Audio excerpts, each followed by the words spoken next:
Bienvenue dans Smart Bourse, votre émission quotidienne sur Bismart pour rester à l'écoute des marchés chaque jour, du lundi au vendredi à 17h si vous nous suivez en direct sur Bismart TV.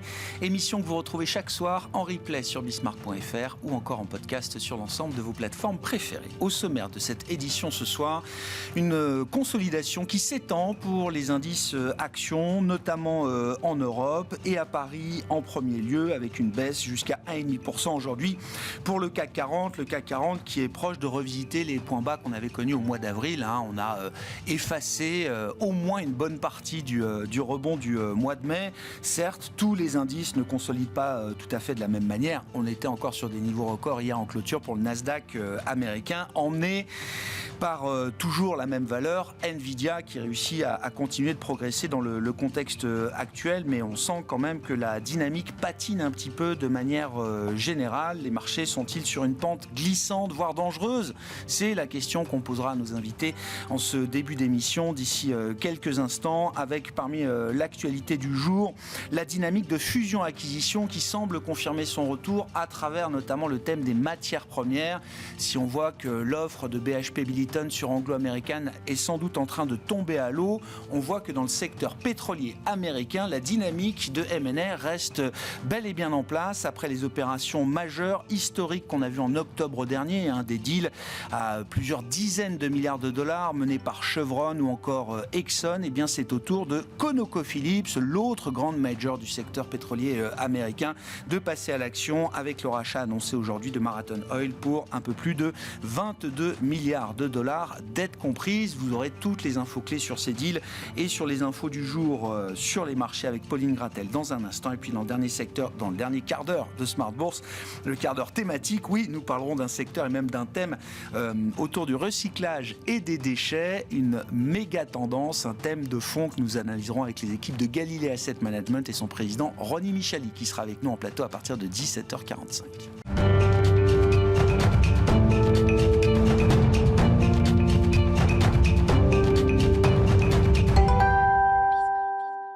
D'abord, tendance mon ami, chaque soir en ouverture de Smart Bourse avec vous, Pauline Gratel qui nous accompagnait sur Bismart. Le CAC 40 dit pour l'instant au revoir aux 8000 points avec une baisse qui a été un peu plus appuyée que d'ordinaire peut-être, puisque l'indice parisien a perdu jusqu'à 1,5% au cours de cette séance. Et oui Grégoire, ça faisait déjà quelques jours que le CAC 40 était en recul et plus largement l'ensemble des bourses européennes. Mais là, la bourse de Paris plonge, repasse largement sous les 8000 points et est au plus bas depuis 3 semaines.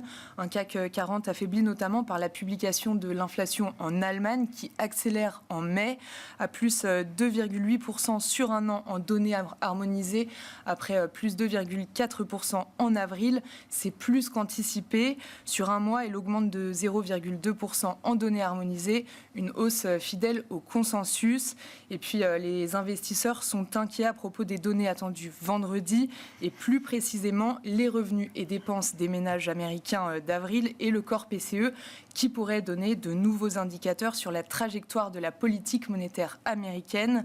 Les incertitudes concernant les politiques monétaires des banques centrales provoquent des tensions sur les rendements obligataires avec un 10 ans américain qui remonte autour de 4,60%, alors que le Trésor américain s'apprête à émettre 44 milliards de dollars de dettes obligataires à 7 ans. Côté zone euro, et à propos de politique monétaire, évidemment, tout le monde se prépare au grand rendez-vous du 6 juin autour de la Banque Centrale Européenne. Oui, et d'ailleurs, dans la perspective d'une baisse des taux, la Banque Centrale Européenne à cette date-là, les prêts bancaires en zone euro ont stagné en avril parce que les ménages préfèrent attendre que les taux baissent justement. Pour les ménages, les banques ont augmenté leurs prêts de 0,2% sur un an, comme le mois dernier, et pour les entreprises de plus 0,3%. Côté entreprise, quelles sont les informations à retenir aujourd'hui, Pauline ? Déjà, côté France, Goldman Sachs relève son conseil sur Renault de neutre à acheter parce que la banque croit au succès des nouveaux modèles. En 2024, 10 lancements sont prévus. Le titre est en tête du CAC 40 aujourd'hui encore et gagne plus de 3%. Côté fusion-acquisition, alors dans le secteur minier, l'offre de BHP sur Anglo American est sans doute en train de tomber à l'eau. Mais dans le secteur pétrolier, la dynamique se poursuit avec le rachat annoncé aujourd'hui de ConocoPhillips sur Marathon Marathon Oil pour 22,5 milliards de dollars. Le milliardaire tchèque Daniel Kretinsky s'offre la Royal Mail pour 3,6 milliards de livres, plus de 4 milliards d'euros. En difficulté financière, la Poste britannique a accepté cette offre après avoir décliné une offre plus faible en avril. Ensuite, côté US, American Airlines ouvre en repli de plus de 13% à Wall Street. La compagnie aérienne a baissé ses prévisions de bénéfices pour le trimestre en cours. Bon, et puis demain, qu'est-ce qui marquera la journée sur les marchés? Le calendrier sera un peu plus chargé en termes d'informations qu'aujourd'hui. Exactement. Demain, au programme, les investisseurs attendent notamment la seconde estimation du PIB américain pour le premier trimestre et le taux de chômage de la zone euro pour le mois d'avril. Côté micro, les résultats de Costco aux États-Unis sont attendus au titre du troisième trimestre et ceux de Pierre et Vacances Center Parks pour le premier trimestre. Tendance, mon ami, chaque soir, c'est en ouverture de Smart Bourse, les infos clés du jour sur les marchés avec Pauline Gratel sur Bismart.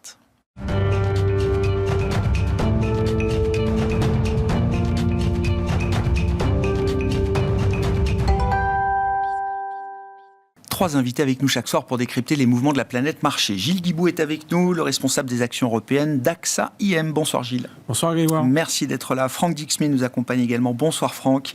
Bonsoir Grégoire. Vous êtes directeur de gestion obligataires d'Allianz Global Investors et Valérie Gastaldier est également à nos côtés. Bonsoir Valérie. Bonsoir Grégoire. Ravi de vous retrouver. Vous êtes stratégiste chez Day by Day. C'est la question que j'ai mise à la une puisque c'est vrai que depuis quelques jours, on est en train d'effacer au moins en partie le rebond du mois de mai. Je le disais, tous les indices ne consolident pas à la même vitesse. C'est vrai que le CAC peut-être un peu plus lourd que d'autres indices, puisqu'on est proche de revisiter à Paris, en tout cas, les points bas du mois d'avril, autour des 7900 points pour l'indice parisien.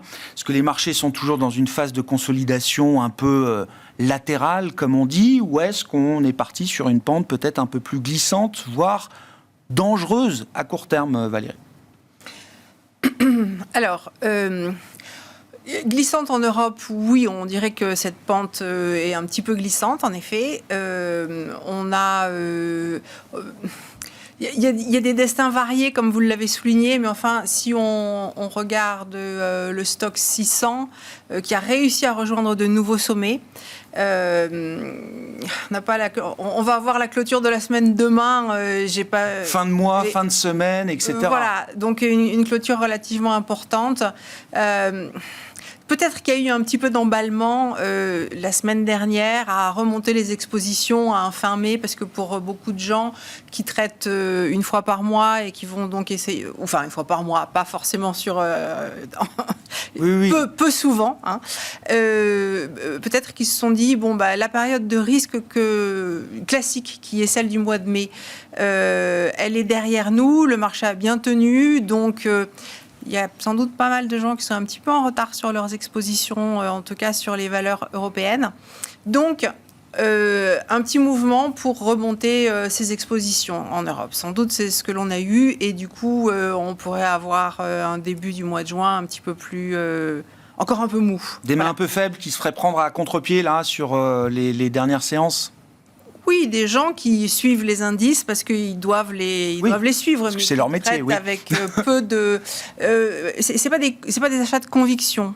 Voilà, on a eu très peu de volume d'ailleurs dans l'ensemble ces derniers jours sur les actions. À quel point est-ce que ça peut être grave? Je ne sais pas, parce que ça va aussi dépendre des États-Unis qui, pour le moment, ne donnent pas trop de signes de faiblesse. Bon, mais ça peut arriver dans la soirée ou très vite. Hein, c'est du court terme. Donc, soit en Europe, on arrive à se limiter à perdre 1,5%, soit la marche en dessous, c'est du 4-5% qui nous reste à perdre. Mais moi, je ne pense pas que ça aille beaucoup au-delà de ça. Donc, au regard de ce que l'on a fait comme parcours depuis la fin du mois d'octobre dernier, moi, j'appelle ça une petite consolidation dans une tendance haussière. Ouais. Si on remet les choses en perspective. Après, chacun la qualifiera comme il voudra. Oui, non, mais c'est vrai que c'est bien de remettre le mouvement de fond en perspective. On a repris 25-30% sur les indices depuis fin octobre, début novembre. Hein, voilà. Ouais, absolument. Donc voilà, donc il faut le remettre en perspective de ce qui avait été fait comme parcours haussier. Bon, Gilles, sur les actions, notamment, et européennes en particulier, que vous inspire ce petit sell-in May un peu tardif, là? Je crois qu'on est toujours dans cet arbitrage entre l'attente du mouvement sur les taux, qu'on attend en réalité depuis maintenant plus de 3 mois et qu'on ne cesse de repousser, Et on voit bien que chaque fois qu'il y a une petite nervosité, une petite tension sur les taux, on a des marchés qui rebaissent.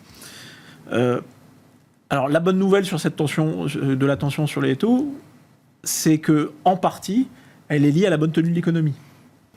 Et sur ce qu'on a vu après les résultats du premier trimestre, c'est que là où en Europe, on avait commencé à avoir une révision à la baisse des résultats, des attentes de résultats, en réalité, après les résultats du premier trimestre, on a eu une révision à la hausse. Alors, on n'est pas revenu tout à fait sur le niveau début de l'année, mais on a eu une inflexion positive.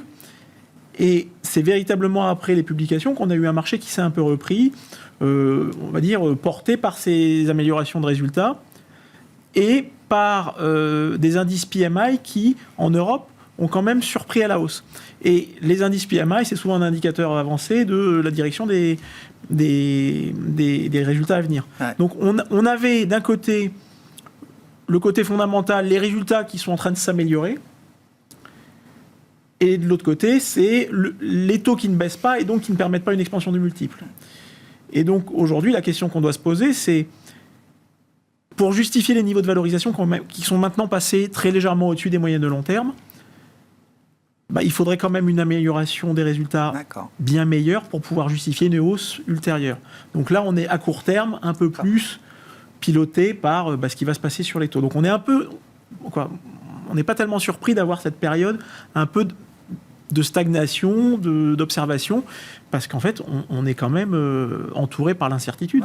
Ouais. Oui, la macro va bien, mais on voit quand même des signes ici ou là de faiblesse. La conso américaine est bonne, mais on s'aperçoit que les chiffres en volume sur la consommation, alors pas des ultra riches, mais de tous les autres, elle est quand même en train un petit peu de se détériorer. On l'a vu avec les chiffres de Starbucks, on voit les incidents sur les cartes de paiement qui se multiplient.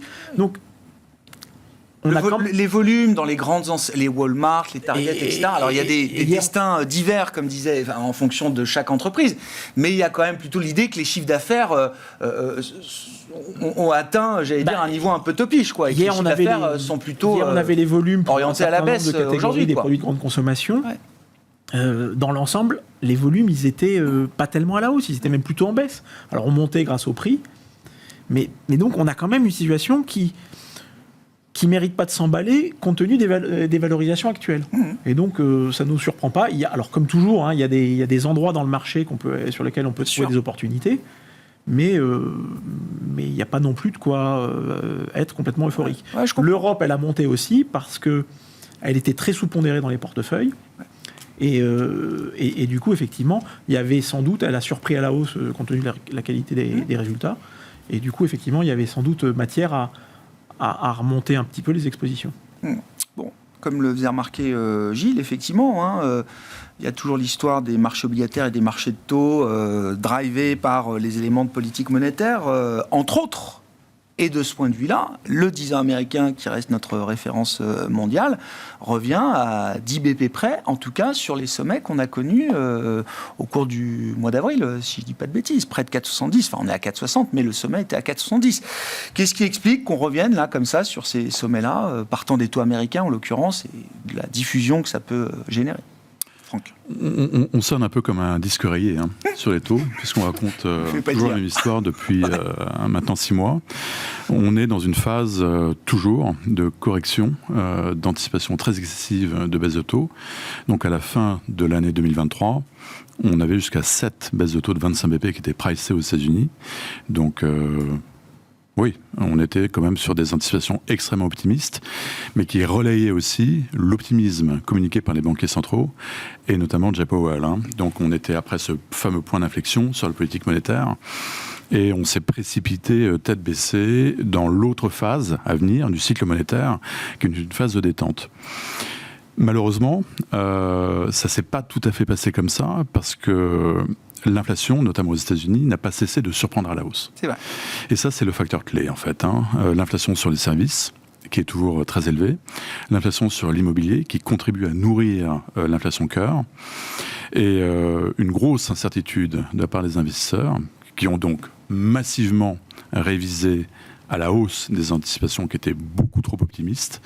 Et aujourd'hui, on n'a plus qu'une hausse, une simple hausse pricée. Baisse, pardon. Mais peut-être un jour une hausse. Pricée, Non, mais... voilà, lapsus. C'était lapsus, mais révélateur. Ma pensée. Non, pas non, du mais tout. d'accord. Pas du tout. Non, mais révélateur de la conversation qu'il y a pu y avoir à un moment dans le marché, Franck. Certes, et j'entends tout à fait que c'est pas le point central de votre oui, non, absolument. scénario chez Allianz Global Investors. Je le précise. On a une baisse pricée aux États-Unis, on en a deux, un petit chouïa de plus du côté BCE, mais avec une grosse différence quand même, toujours entre États-Unis et zone euro. Et ça, je pense qu'il faut vraiment l'avoir en tête. Et ça va être un driver fort de l'ensemble des classes d'actifs, vraisemblablement. Alors certains parlent de divergence, moi je ne parlerai pas de divergence en fait, c'est une désynchronisation. On a une désynchronisation du cycle macroéconomique entre États-Unis et zone euro. Les États-Unis sont à quelques coudées du point bas de leur ralentissement, tandis que le ralentissement en zone euro, on l'a eu déjà en 2020. On n'est pas du tout sur la même trajectoire, et donc on n'est pas non plus sur la même trajectoire d'inflation. Donc il faut admettre le fait qu'on a une certaine résilience de l'inflation aux États-Unis. Pour nous, tout ça devrait se modérer, donc c'est vraiment une question de timing, mais ça ne remet absolument pas en cause le cycle de baisse des taux qui est à venir. J'entends. En zone euro, oui, parce qu'on se focalise sur le calendrier 2024, mais il faut bien évidemment avoir en tête que les anticipations de baisse de taux, elles se prolongent en 2025. Alors, à quel rythme, etc. Un rythme tous les trimestres, peut-être pour la Fed, peut-être un peu plus pour la BCE, mais tout ne s'arrête pas évidemment à une baisse de taux de la Fed cette année, Franck. Non, certainement dans les anticipations de marché. Certainement pas. Alors, c'est vrai que les marchés sont un peu court terme. On n'est pas très étonné par ça. On est dans un environnement très volatile, notamment sur les données macro. Donc on a des ajustements qui sont assez brutaux sur des données, mais sur des données qui reflètent le passé également. Ah oui. Et quand on regarde ce qui s'est passé en zone euro cette semaine, ça illustre bien en fait cette focalisation court terme. On a fortement réagi aux chiffres des salaires négociés en zone euro sur le premier trimestre, plus 4,7%. On venait de 4,5% au Q4 2023. 4,7 au Q3 2023. Donc on a un petit relapse là. Mais il faut avoir en tête que d'abord, tout ça reflète des one-off, donc notamment des primes. Des primes qui ont été données en Allemagne et qui contribuent énormément en fait, à ce chiffre-là. Et puis ces négociations salariales au premier trimestre, elles reflètent aussi l'inflation passée. Parce qu'évidemment, ces négociations, elles se basent sur les pertes de pouvoir d'achat passées. Depuis 2021. Donc, il faut vraiment s'interroger sur les effets de second tour. Et les effets de second tour, il ne faut pas en avoir trop peur non plus, dans un contexte où l'économie en zone euro est en stagnation plus. Donc, finalement, le pricing power des entreprises pour compenser ce coût salarial et le coût unitaire du travail, parce qu'on a des gains de productivité négatifs en zone euro, il ne faut pas non plus surestimer ces effets-là. Donc on est assez serein finalement sur le rythme de baisse de taux en zone euro et sur le calendrier, parce que la baisse de 25 BP la semaine prochaine, elle est totalement annoncée. Donc il n'y a pas de débat là-dessus. Oui. La question étant de savoir ce qui se passe après, Franck. Est-ce qu'on est vraiment dans du meeting by meeting, comme semble défendre François Villeroy-de-Galhau, en rappelant qu'on ne peut pas dire à la fois qu'on est meeting by meeting et dire que la baisse de juillet, de toute façon, une baisse en juillet serait totalement impossible. Il y a aussi cette forme de contradiction dans le discours porté aujourd'hui par certains membres de la Banque Centrale Européenne. Oui, mais ça, c'est un débat assez classique. C'est un jeu politique au sein du Conseil des gouverneurs. D'accord. Mais avec des déplacements de camp, parce que Villeroy-de-Galhau, qui était plutôt neutre, est plutôt dans un camp assez dovish. Oui. Bon. Il devient de plus en plus colombe. Oui, J'ai l'impression, au fur et à mesure que le pivot monétaire arrive en zone euro. Sur ces questions monétaires, toujours, et j'aime bien l'idée du disque rayé, effectivement, on reprend un peu les mêmes idées tous les mois ou tous les 3 mois. Valérie, est-ce qu'on peut au moins dire que à ce stade, les taux restent canalisés, voir 4,70 sur le 10 ans américain ou revoir 4,70, c'est pas non plus revenir à 5, c'est pas franchir la limite de 5 qu'on avait atteint à l'automne 2023 ? On ne peut pas l'exclure. Sur l'horizon 2024 ? Oui, cette année. Oui, cette année, j'entends. Oui, pas pour dans 2 ans. En fait, je pense que les prochaines réunions, on est à peu près sûr de ce qui va être annoncé comme acte. Mais soit lors des conférences de presse, soit dans la semaine ou les 10 jours qui vont suivre les réunions, des déclarations à droite, à gauche, peuvent encore avoir un impact un peu négatif sur les obligations, sur le prix des obligations. Mais si on a ces décalages un petit peu rapide de dernière hausse de taux parce qu'en fait souvent quand on nous dit qu'on va avoir des baisses de taux, quand la baisse de taux arrive, on peut avoir l'effet inverse, à savoir une hausse sur les marchés en réaction. Surtout si le discours fait qu'on a l'impression que la prochaine baisse elle est remise à la Saint-Glinglin, donc septembre, on verra ce qui se passe pendant l'été, etc., etc. Si c'est ce type de discours, on peut potentiellement, effectivement, retourner à 5 sur le 10 ans américain. Mais après, je ne sais pas du tout comment ça va se jouer, parce que une baisse de taux, c'est dans l'ensemble 25 bips. On n'attend pas des baisses de 50 bips. Donc, on a aussi toute la partie sur la courbe qui peut servir d'ajustement. Est-ce que ça serait plutôt sur la partie la plus courte de la courbe qu'on aurait ces 25 points de bip? Mais est-ce que sur les taux longs, ça aurait beaucoup d'impact? Ça accompagnerait beaucoup ou pas? Bonne question. C'est compliqué parce que sur la courbe des taux, il n'y a pas de tendance en ce moment. C'est complètement stagnant. C'est des mouvements de court terme. Voilà. Donc... à cause de ça aussi, parce qu'on n'a pas une tendance nettement dessinée sur les mouvements de courbe, je pense que même si on allait à 5, ça serait pour revenir assez rapidement en dessous de 70. Ça serait plutôt dans un mouvement extrême et rapide. Donc un mouvement de déception pour après une capitulation, quoi, d'une certaine manière. Une capitulation locale pour 3 mois, 4 mois, qui permettrait de revenir vers la moyenne. Mais on voit le marché reste quand même très sensible, comme vous le dites, au moindre discours de banquiers centraux. Alors c'était Neil Kashkari hier, la fête de Minneapolis, qui dit après la publication des minutes, le compte rendu de la dernière réunion, où tout le monde semble comprendre que l'idée d'une hausse de taux est écartée. Il revient sur le sujet en expliquant que non, c'est pas tout à fait ce qui a été dit et ce qui a été écrit à travers les minutes, et que si besoin, l'option d'une hausse de taux doit pouvoir être à nouveau considérée à l'avenir. Bon, bref, le disque rayé se remet en marche. Ni pour les investisseurs, ni pour les banques centrales. En fait, tout le monde s'accroche au discours parce qu'il n'y a rien d'autre. Les données et le discours des banquiers centraux. Néanmoins, on a quand même cette première baisse de taux qui arrive en zone euro. Si on a une, il y en aura deux. Si on a deux, on peut imaginer qu'une troisième arrive également à un moment sur la table, etc. etc. Je parle aussi de 2025 qui intègre déjà, les marchés intègrent évidemment une poursuite des baisses de taux à un certain rythme, en tout cas pour 2025. Qu'est-ce que ça change pour la zone euro, pour les actifs européens, pour les marchés actions, Gilles? Alors, quand on voit ce qui s'est passé là depuis un mois et demi, ça a été assez notable, à mesure qu'on avait vu au mois d'avril une remontée des taux, et en fait on a vu qu'à nouveau c'était les valeurs dites value qui avaient repris le leadership sur les valeurs de croissance. Donc effectivement, si on avait un début de baisse de taux, on pourrait avoir peut-être à nouveau une petite inversion en faveur des valeurs de croissance. En tout cas, c'est ce qu'on a observé depuis maintenant un peu plus d'un an.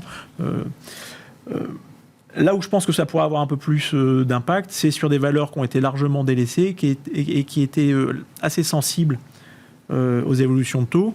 Je pense aux valeurs des services aux collectivités, qui en réalité font rien depuis maintenant 3 ans, alors même que quand on regarde, elles bénéficient d'un environnement qui n'a jamais été aussi favorable.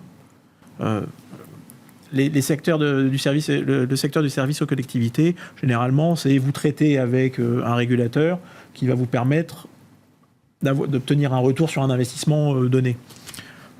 Généralement, le régulateur, il est proche du politique, et le politique, il ne veut pas accorder de retour parce que ça ne fait pas bien de monter les prix. Sauf que là, on est aujourd'hui en phase où on a besoin d'investissement, ne serait-ce que pour faire la transition énergétique. Et donc, on l'a vu en Espagne, quand ils ont essayé de remonter les taxes, Iberdrola, qui est le plus... S'ils vont continuer, j'arrête. J'arrête d'investir. Et le lendemain, ils ont dit, on laisse tomber. Et hier matin, le gouvernement espagnol... C'est une taxe sur les super profits, c'est ça. A annoncé qu'il revenait sur sa taxe. Donc on a un environnement pour les services aux collectivités qui n'a... Moi, depuis 25 ans, j'ai jamais vu ça. Si, alors il y avait eu ça à la fin des années 90, sur le secteur de l'eau en Angleterre, où chaque année, il y avait des windfall tax. Et du coup, le réseau de l'eau en Angleterre a été pourri. Et ils avaient besoin d'investissement. Et en réalité, on a eu 15 ans d'investissement jusqu'à, ça devait être jusqu'en 2015, où on a eu toutes les boîtes d'eau qui se faisaient racheter par des fonds de private equity. Et bizarrement, quand ils ont fini les investissements, ils ont à nouveau mis des windfall tax. Donc, je pense qu'on est pour les réseaux. On retrouve ça dans les télécoms, dans toutes les infrastructures. Je pense que pour les infrastructures électriques aujourd'hui, on est dans cette phase, ce moment historique où on a besoin d'investissements. Ces investissements, ils vont supporter une croissance des ventes, ils vont permettre une croissance des bases d'actifs, mais donc des résultats par action de l'ordre de 4 à 5%, et tout en générant un dividende de 5%. Donc ça, c'est des titres qui n'ont rien fait depuis 5 ans, ou 3-4 ans, je regarde Iberdrola, et je pense qu'aujourd'hui, on a très clairement une autre opportunité là-dessus. L'autre segment qui me paraît intéressant, c'est le segment des small caps, qui se traite avec une décote de l'ordre de 6% sur les large caps, qui est la plus forte décote depuis la crise financière de 2008-2009, qui, là aussi, pourrait bénéficier d'une amélioration des conditions de financement. De manière intéressante, ce qu'on peut voir quand même, c'est que depuis le début de l'année, on a eu un redémarrage des opérations de délisting. Ah oui. Je regardais, je crois que sur le seul marché italien, je regarde un peu plus près, on était déjà une demi-douzaine. Alors, d'opérations de retrait-cote, d'accord. C'est quand même un signe qu'il y a sans doute des valeurs qui sont perçues comme sous-valorisées. Donc voilà, ça c'est deux éléments qui pourraient, deux segments qui pourraient susciter un retour d'intérêt. On voit des indices small qui reviennent là sur la période de quelques mois, qui reviennent au contact des performances qu'on a pu accumuler sur des indices large cap. Et ça, je pense que c'est quelque chose qui pourrait retrouver effectivement un peu d'intérêt. Et en plus, généralement, c'est aussi des valeurs qui sont plus sensibles à l'amélioration des PMI. Donc voilà, on a une conjonction qui fait que... Non, mais ça laisse des opportunités quand même. On a des opportunités, et toujours en étant un peu sélectif, parce qu'effectivement, on reste dans un environnement incertain, bien sûr. Sur les utilities, j'ai vu que vous aviez écrit il y a quelques jours, Utilities Game Over, Valérie. Oui, mais plutôt c'était un peu provocateur. En tout cas, oui, je cherchais un titre. Oui, non, mais on est tous soumis à ça, je sais bien. Mais du coup, il y a quoi derrière ce Game Over alors ? On a eu un rush, effectivement, mais moi j'appelle ça du court terme, c'était quelques semaines, un mois, je ne sais plus. Effectivement, un mouvement de taux, les prix de l'électricité qui ont un tout petit peu rebondi, mais on a quand même des prix de l'électricité qui restent très très bas. Il faudrait que ça remonte un petit peu pour que ça s'améliore aussi. Et pour le moment, on a franchi, si on regarde vraiment techniquement, on n'a rien franchi d'un point de vue de moyen terme comme niveau qui permet de penser que c'est terminé. Alors, moi, je suis bien d'accord, mais le fondamental, je ne peux pas travailler avec parce que je ne sais pas travailler avec, mais je vois bien l'intérêt stratégique des utilities, je ne peux qu'acquiescer. Cela dit, ce type de situation, d'expérience, parfois, on peut stagner encore pendant 1 an avant que les choses se déclenchent. C'est peut-être un mois, c'est peut-être 1 an, j'en sais rien. Moi, je ne peux pas dire à mes clients pour le moment, et dans mes portefeuilles modèles, je ne mets pas encore de utilities et certainement pas de renouvelables, alors que ça chatouille, je les surveille depuis longtemps. Le solaire commence à rebondir quand même aux États-Unis. Mais pour le moment, c'est pas suffisant. C'est pas suffisant. Et en plus, c'est des trucs qui ont un levier tel quand ça démarre que vraiment, il ne faut pas avoir peur de louper les 15 premiers pourcents, parce que, les 15 premiers pourcents. Il faut laisser passer. Un peu plus, des First Solar, des Nextera, ça rebondit de plusieurs dizaines de pourcents. Autour de la zone de signal. Autour de la zone, pas par rapport au point bas. D'accord, parce qu'on est déjà à 30, 40, 50, 60% là pour certains. Tout à fait. Non, mais on est dans la zone là où il faut laisser faire. Prendre son temps parce que voilà. Et attendre un signal clair, effectivement. Et attendre un signal clair parce que quand on l'a, on en a pour plusieurs mois. Donc après, on dort dessus. C'est simple. Oui, après on dort dessus. Oui. Franck, je reviens au 6 juin, Banque Centrale Européenne, et comment vous anticipez la communication, le discours ? On comprend que c'est un peu tôt pour que la BCE s'engage sur un chemin de baisse de taux, mais la pression va être forte, j'imagine, au fur et à mesure que le temps va passer. Comment est-ce que vous voyez se dessiner ce cycle de baisse de taux ? Et est-ce que quelques baisses de taux font un cycle de baisse de taux ? Oui, non, on est très confiant là-dessus, parce qu'on est très confiant sur la trajectoire de l'inflation en zone euro. Et je pense que il y a quelque chose qui est très important en fait dans les meetings de juin, que ce soit du côté Fed ou BCE, c'est la mise à jour des prévisions macroéconomiques des banques centrales. Parce que la mise à jour de décembre avait quand même marqué les esprits. Et ça avait participé d'ailleurs à entretenir ce mouvement très très optimiste de baisse de taux à venir. Pour la première fois, on voyait des banques centrales mettre 2% cible d'inflation à moyen terme. Donc pour la BCE, c'est en 2025. Elle avait 2% d'inflation dans ses projections en 2025. Donc là, ça va être très intéressant de voir à la fois la mise à jour des prévisions de croissance et d'inflation de part et d'autre de l'Atlantique. Ça va être un point d'ancrage sans doute fort pour les marchés, sachant que quand vous regardez les swaps d'inflation, les investisseurs ne doutent pas de la capacité des banques centrales à atteindre l'objectif. La seule question, c'est le... En Europe et aux États-Unis. En Europe et aux États-Unis. Oui. Donc ça, c'est toujours intéressant de voir ça, en fait. On a ces surprises en termes d'inflation, d'un point de vue macroéconomique, aux États-Unis surtout. Des surprises, voire légèrement positives, en zone euro. Et les anticipations d'inflation, elles restent extrêmement stables. Donc en fait, les investisseurs ne doutent absolument pas de cette capacité des banques centrales à atteindre et remplir leur mission. Donc grosse question de timing, évidemment impossible pour la Banque centrale européenne à ce stade de délivrer une feuille de route. La feuille de route, elle va être extrêmement générale. Nous allons accompagner la baisse de l'inflation quand nous aurons le confort nécessaire pour baisser les taux. Donc c'est le discours à attendre.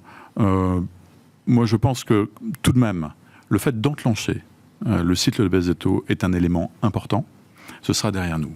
Là on a tiqué une case, c'est derrière nous. Ça veut dire qu'on est prêt à en faire d'autres. À partir du moment où on enclenche le mouvement, c'est qu'on s'attend à en faire d'autres derrière. Et ce qu'on a en tête, c'est ce que nous dit le marché d'ailleurs. 2-3 quoi, possible cette année. C'est 2%, la BCE va aller à 2%. Le taux terminal est à 2%. Le taux terminal à 2%, fin 2025, début 2026, quelque chose comme ça. Et ça va être un support fort. Ça veut dire 200 points de base de baisse de taux. Si on prend le taux de dépôt à 4% comme référence, taux directeur effectif aujourd'hui. C'est ça. Et plus aux États-Unis. Parce que le point haut le point de départ est encore plus haut. Donc, aux États-Unis, on les voit la Fed atterrir entre 2,5% et 3%. Donc, c'est 250 à 300 points de base de baisse de taux à venir sur les 2 prochaines années.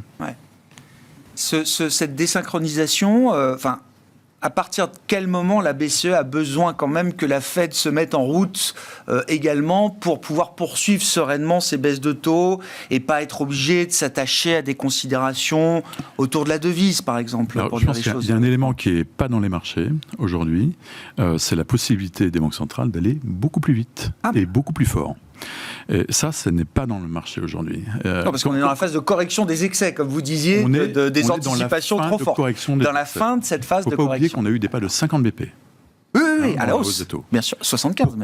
Pourquoi Et pourquoi n'aurait-on pas des pas de 50 BP si besoin à la baisse Une fois que la confiance des banquiers centraux sera telle dans la trajectoire de l'inflation, si vous voulez, on ne peut pas justifier aujourd'hui le caractère restrictif de la politique monétaire si on est vraiment confiant dans la décrue de l'inflation.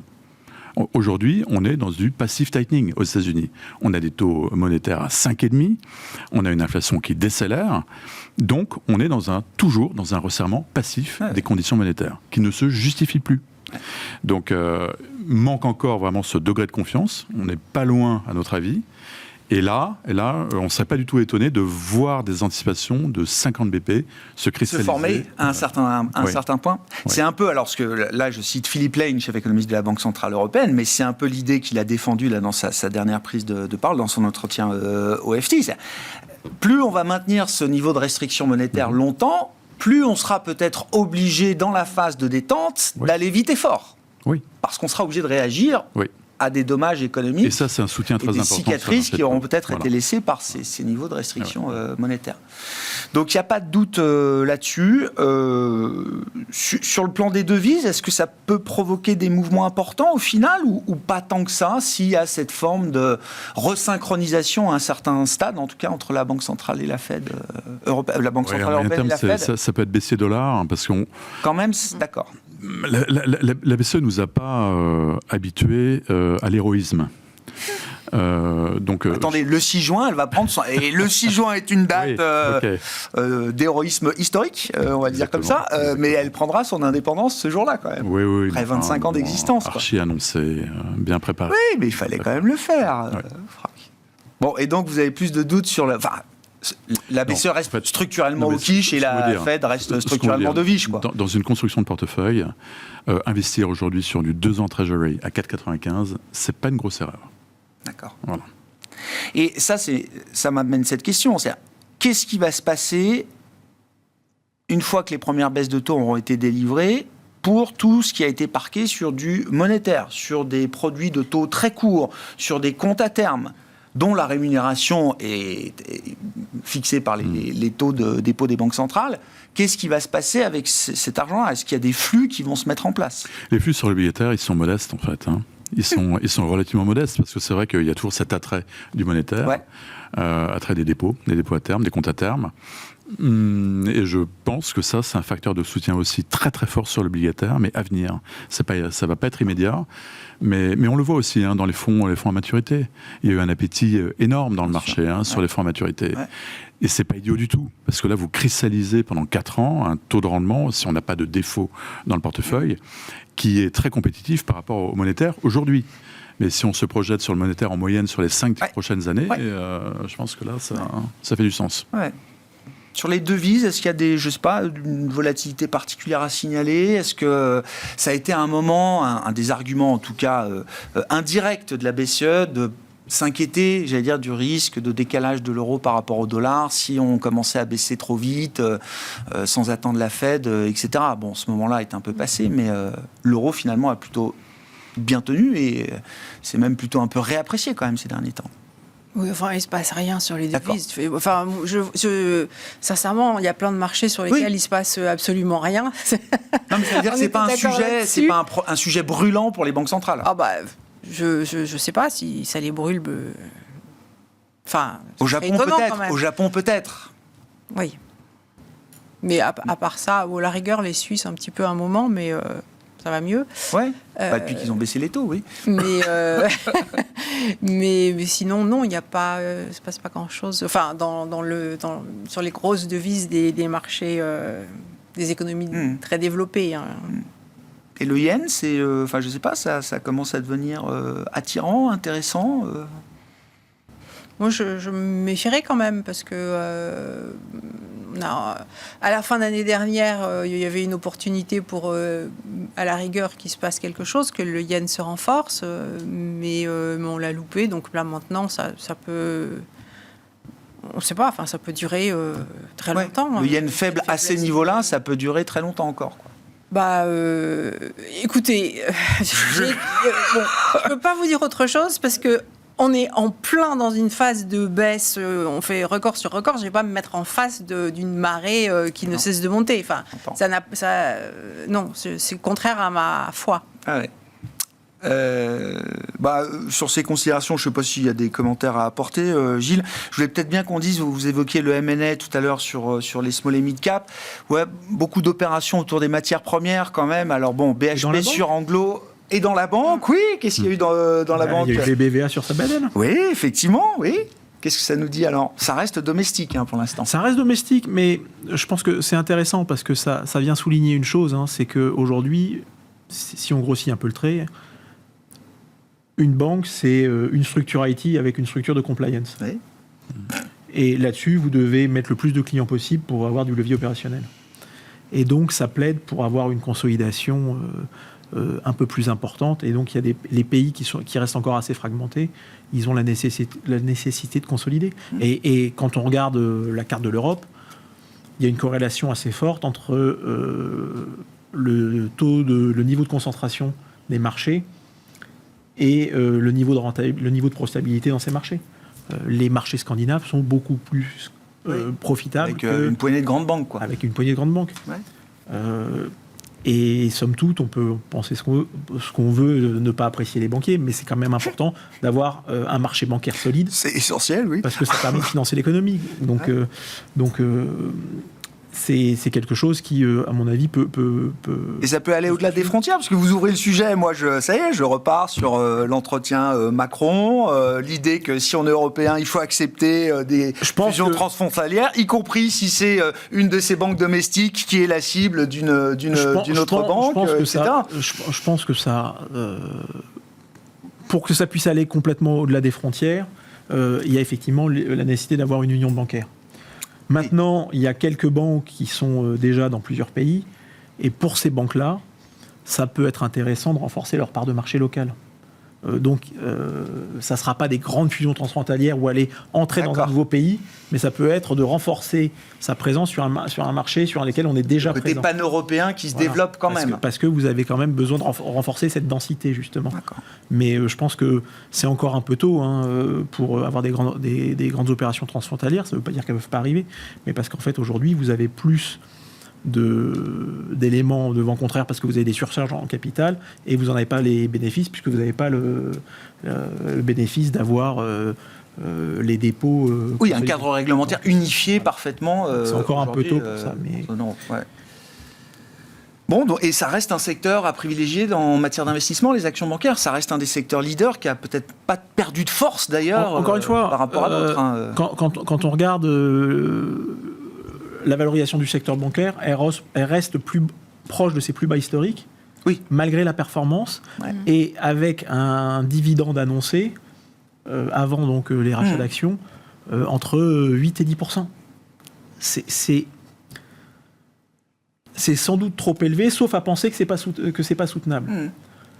Ce qui laisserait penser que c'est pas soutenable, c'est si on pensait que effectivement les taux devaient retourner à zéro et qu'on perde tout l'avantage et tout le bénéfice de cette marge d'intérêt qui est revenue. Je pense qu'aujourd'hui, plus personne ne pense qu'on va retourner à zéro. On va à 2, pas à 0. Donc on va retrouver la capacité à générer des marges d'intérêt. Et de ce fait-là, il y a sans doute une amélioration de la rentabilité qui est pérenne, des dividendes qui sont soutenables. Et donc de ce point de vue-là, les banques ont encore sans doute un petit potentiel d'appréciation, parce que historiquement, quand on prend le niveau de valorisation en termes de multiples cours bénéfices, on est plutôt sur 8-9 fois et on traite encore plutôt à 6-7 fois. D'accord. Et ce qui explique pourquoi on a des dividendes à plutôt... élevé, donc il y a sans doute encore un petit peu d'ajustement à faire. D'accord avec l'idée que le secteur bancaire reste un secteur fort, leader, et qu'il faut, si on en a, autant continuer de l'accompagner. Enfin, c'est la tendance la plus forte, effectivement, qu'on ait eue depuis 2 ans. 1 an et demi. Sectoriellement parlant, bien sûr. Sectoriellement parlant, donc il faut continuer. C'est stupéfiant quand on regarde, je sais pas, certaines banques italiennes, par exemple. C'est des parcours, c'est des fusées, quoi. Oui, c'est des fusées, mais en même temps, effectivement, il y a un tel rattrapage à faire que... La seule raison qui viendrait invalider ça, et ça poserait d'autres questions, c'est si on avait une détérioration massive de l'économie, parce qu'on aurait une remontée du coût du risque. Mais c'est pas ce qu'on voit. Donc, dans un scénario récession, c'est pas toujours un bon véhicule d'investissement, effectivement. Mais bon, le point bas en zone euro est passé. On est plutôt en train de redécoller un peu. Un mot pour conclure avec vous, Franck, peut-être de l'univers du crédit. Est-ce qu'il y a des événements particuliers à signaler? Est-ce que le marché reste bien orienté? J'ai vu qu'on avait atteint en un temps record, c'est-à-dire du 1er janvier à aujourd'hui, le montant de 1000 milliards d'euros ou de dollars, je crois, émis en zone euro et absorbé par les marchés. Ça va plus vite que d'habitude, quoi. En fait, le crédit a apporté dans le portefeuille ce qu'on attend de lui. Donc du carry, donc du rendement, qui a permis d'absorber en fait la hausse des taux. Quand vous regardez les performances depuis le début de l'année, un indice Euro Aggregate, donc représentatif de l'ensemble des marchés des taux en zone euro, il est négatif d'à peu près moins 1,6%. Le crédit fait 0, le crédit investment grade est 0, donc on n'a rien perdu, mais le carry a amorti la hausse des taux, donc la dépréciation des prix. Par contre, le high yield est à 2,6%, et si vous êtes un peu plus courageux, vous avez du high yield chinois, double digit, c'est plus 12% de performance. Et ce qu'on voit, ça c'est quelque chose qu'on avait anticipé dans nos portefeuilles de Lobo. Le high yield asiatique en général est à peu près à 9% de performance depuis le début de l'année. Hard currency, donc en dollars. Et ce qu'on anticipe, c'est vraiment une continuation de la normalisation des taux de défaut en Asie. Parce qu'on a eu 2 années absolument terribles. En Chine. Donc à l'inverse de nous, eux, les taux de défaut ont explosé et donc ils doivent revenir à des niveaux plus bas. Ça, c'est un moteur extrêmement puissant je comprends. Et qui a très très bien marché sur le crédit. Et nous, est-ce qu'il faut s'inquiéter du fait qu'effectivement, pendant toute une période, on a mis un couvercle un peu sur le risque de défaut? Est-ce que ça peut être un risque pour des marchés de crédit développés? On est positif. Enfin, Moody's a déjà revu à la baisse ses perspectives de défaut sur 2024. Et nos analystes font le travail, donc c'est vraiment un exercice bottom-up. On a entre 2,5 et 3% 53% de taux de défaut. D'accord. Donc on est sur des normes historiques plutôt même en zone basse. Ouais. On est plutôt bien. Ouais. Bon, rien d'anormal donc de ce point de vue-là. Non. Merci à vous trois d'avoir été les invités de Planète Marché. Franck Dixmier, Allianz Global Investors, Valérie Gastaldi, Day by Day et Gilles Guibou, AXA IM.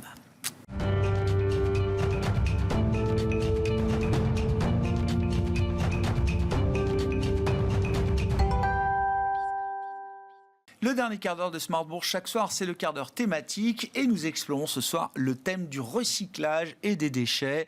Nous analysons cette thématique comme nous le faisons régulièrement chaque mois avec Ronnie Michali, président de Galilée Asset Management. Bonsoir Ronnie. Bonsoir Grégoire. Merci beaucoup. Oui, on analyse chaque mois une des 25 thématiques que vous suivez, que vous analysez au quotidien à travers les outils du codex des thématiques que vous avez développé chez Galilée Asset Management. Recyclage et déchets, intéressant. On en parlait juste avant dans l'émission, le thème des services aux collectivités. Voilà, chez certains y voient un thème stratégique d'avenir. C'est exactement ce que vous nous dites en évoquant cette thématique aujourd'hui, Ronnie.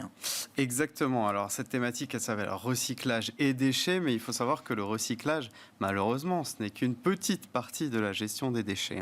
Seuls 13,5% des déchets dans le monde sont recyclés aujourd'hui. Et dans tout l'écosystème des déchets, et donc les boîtes qui vont être dans cette thématique, opèrent sur la collecte, la négoce, le courtage, le transport, la réutilisation et l'élimination des déchets, et bien sûr, le recyclage. Donc c'est une thématique assez large. Ah oui, effectivement. Donc, bien sûr, c'est un enjeu sanitaire, c'est aussi un enjeu économique et c'est un enjeu environnemental. D'où l'importance de cette thématique qui, je le conçois, n'est pas forcément la plus fun, mais qui est une thématique essentielle.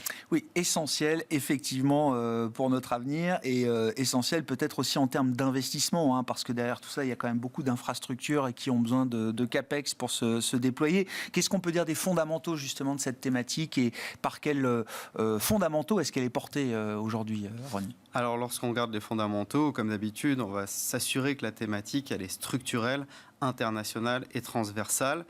C'est les trois caractéristiques clés pour qu'un investisseur puisse investir sur le long terme, en tout cas sur une thématique d'investissement. Alors, structurelle, elle est portée par plusieurs méga-tendances. La croissance démographique, évidemment, qui dit croissance démographique, dit plus de déchets. L'émergence des classes moyennes, la modification des habitudes, style de vie, aussi de la consommation, de l'alimentation, va engendrer plus de déchets. À mesure que le niveau de vie s'apprécie, les statistiques montrent que la quantité de déchets aussi. Et donc, il y a également l'urbanisation et l'émergence des smart cities. Alors, elle est également très proche de deux autres thématiques, énergie propre, lorsqu'on a la transformation des déchets en énergie, et cycle de l'eau, puisqu'il y a même des fonds qui font water and waste, on en parlera. Mais effectivement, le traitement, l'assainissement de l'eau est très connexe à cette thématique. Dans l'actualité, on a l'ouverture du bassin d'Austerlitz pour l'assainissement des eaux de la Seine pour les Jeux Olympiques. Oui, c'est vrai. Qui est par exemple un exemple parmi d'autres d'assainissement, enfin de quelque chose qui va d'infrastructure, oui, c'est ça. Voilà, assainir les eaux de la Seine, notamment pour les Jeux Olympiques. Alors, en France, la production d'ordures ménagères, elle a doublé en 40 ans. Et pour l'avenir, d'ici 2050, l'Afrique subsaharienne devrait tripler son nombre de déchets, puisque c'est là que va se constituer le plus la croissance démographique dans les prochaines années. Ensuite, international, très rapidement, les pays riches recyclent à peu près un tiers de leurs déchets, alors que les pays en voie de développement, uniquement 4%. D'accord. Et moins de la moitié, cette statistique elle est quand même assez importante, moins de la moitié des déchets dans les pays en voie de développement font l'objet d'une collecte organisée. Donc c'est pour dire... Tout reste à faire. Voilà, l'idée du défi et l'idée du marché qui est concernée. Et enfin, transversal, il y a pas mal de secteurs qui sont concernés. Les services aux collectivités, on va retrouver des boîtes comme Veolia, Waste Management par exemple, l'industrie, avec les déchets industriels, la pharmacie avec parfois des déchets sensibles à gérer, la construction avec les débris, les matériaux de construction à recycler, l'agriculture avec les déchets organiques, le compostage. Et il y a donc deux choses importantes à retenir de ces fondamentaux, c'est que le cloud et l'IoT rentrent de plus en plus dans la gestion des déchets. avec par exemple à San Francisco plus de 1000 capteurs IoT qui ont été mis dans les poubelles de la ville pour optimiser les itinéraires de collecte. Et aussi, deuxième chose intéressante, le développement des installations Waste to Energy. Oui, on boucle avec l'idée de la Smart City, effectivement, des réseaux intelligents, de l'économie circulaire, etc. Non, mais thématique passionnante. Alors, vous disiez, peut-être pas fun, mais pas fun, ça veut dire aussi peut-être moins volatile pour les investisseurs. Quand vous regardez les prix, parce que c'est aussi une dimension d'analyse importante que vous apportez avec le Codex, qu'est-ce qu'on peut dire justement de l'étude un peu chiffrée autour de cette thématique recyclage et déchets? Et alors, en plus, c'est intéressant, vous avez cherché à la comparer avec la thématique robotique et IA, c'est ça, Ronny? Absolument, ouais, tout à fait. Alors, je vais vous montrer le graphique tout à l'heure, mais juste sur les performances. Depuis le début de l'année, 7%, à peu près milieu de tableau. Ensuite, en 2023, l'année dernière, elle avait fait 17%. 2022, c'est la mauvaise année, on va dire, avec moins 24%. 2021, plus 23%, et 2020, plus 25%. Thématique assez tranquille, 14% de volatilité sur un an. En géographie, on est à plus de 50% aux US et à peu près à 40% en Europe. Et sur le graphique qu'on affiche, qu'on affiche, j'ai décidé effectivement de la comparer avec la robotique et l'IA. J'en ai parlé un petit peu avec l'équipe et puis on s'est dit que c'était une bonne chose de pouvoir montrer que, bon, finalement, en croissance du CA, vous investissez sur la robotique ou l'IA, bon, on est proche de 8% de croissance, alors qu'ici, on n'en a que 5%. Évidemment, il y a beaucoup moins de pourcentage de CA investi dans la recherche et le développement. Par contre, vous êtes sur une thématique beaucoup plus tranquille. Donc, ça permet de mitiger le risque dans un portefeuille. Performance thématique et volatilité, hein, c'est deux paramètres qu'on regarde généralement pour s'intéresser à une thématique. C'est une thématique qui est peu cyclique, mais quand même, alors la statistique qu'on n'a pas affichée ici, c'est la croissance des EPS pour les 3 prochaines années, quand même estimée à plus 13%. Donc, vraiment, pas négligeable. Et vous avez dans la thématique des sociétés comme Waste Management qui ont quand même fait un sacré rallye depuis septembre 2023. Waste Management, ça prend presque 50% depuis septembre 2023. Donc voilà, thématique plutôt blend, un tout petit peu plus croissance que value et surtout assez peu cyclique pour mitiger les portefeuilles. Quand on fait un peu force et faiblesse de la thématique, qu'est-ce qu'on peut dire brièvement, Ronny? Alors sur les points forts, il y en a deux principaux. Un fort investissement public. On a de la visibilité sur les cash flows, puisque en général, les contrats qui sont mis en place par les municipalités, c'est sur très long terme. Des dizaines d'années. Aux États-Unis, on a plus de 50 nouveaux projets de gestion des déchets qui ont émergé, par exemple, avec l'IRA, donc l'Inflation Reduction Act. Donc ça, c'est vraiment le premier point fort. Le deuxième point fort, le développement des nouvelles technologies. Alors, les capteurs IoT, on en a déjà parlé, pour optimiser la collecte des déchets. Vous avez aussi les robots de tri, ou alors les technologies de tri optique qui vont aller regarder, par exemple, la couleur des déchets ou alors la composition chimique et qui vont procéder au tri de manière beaucoup plus efficace que le tri humain. Vous avez également l'incinération avec récupération d'énergie, qui est l'un des nouveaux développements de cette thématique. Et enfin, vous avez aussi tout ce qui est la transformation des déchets organiques en biogaz. Bien sûr.